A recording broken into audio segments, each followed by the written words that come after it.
കണിയാരല്ലേ? അതെ. ഞങ്ങളൊന്ന് സമയം നോക്കാൻ വന്നാ. വരിക. ദാ നോക്കിക്കോളൂ.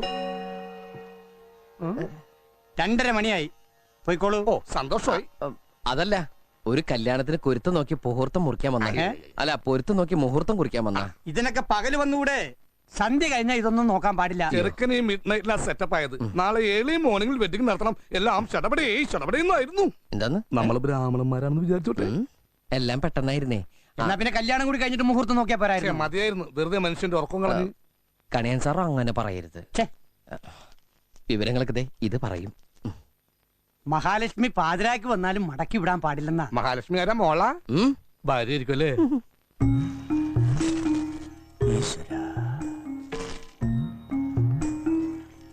ജാതകങ്ങൾ തമ്മിൽ ചേർച്ചക്കുറവൊന്നുമില്ല. 10-7 പൊരുത്തവും ഉണ്ട്.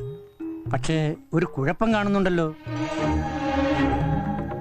ഇന്നത്തെ കാലത്ത് അതൊക്കെ നോക്കുമെന്നറിയില്ല. ആ കൈ ഇങ്ങോട്ട് നീട്ടിയേ, ഇതങ്ങോട്ട് പിടിക്ക. ഇപ്പൊ എല്ലാം ശരിയായില്ലേ? ഉഷ്ണം ഉഷ്ണേന ശാന്തി കൃഷ്ണ എന്നാണല്ലോ ചൊല്ലേ. പുതിയ പഴഞ്ചൊല്ല കഴിഞ്ഞ ആഴ്ച റിലീസായുള്ളൂ.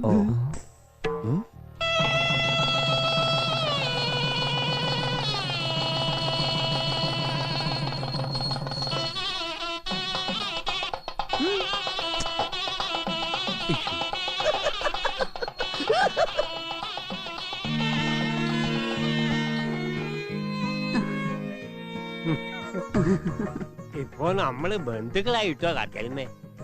ഭർത്താവും കുട്ടികളൊക്കെ അതിന് ഞാൻ വിവാഹം കഴിച്ചിട്ടില്ലല്ലോ. നന്നായി. അതെന്ത് വേണ്ടാന്ന് വെച്ച്? വേണ്ടാന്ന് തോന്നി, അത്ര തന്നെ. ഇപ്പോഴും താമസിച്ചിട്ടില്ല, ഇനി ആവട്ടോ.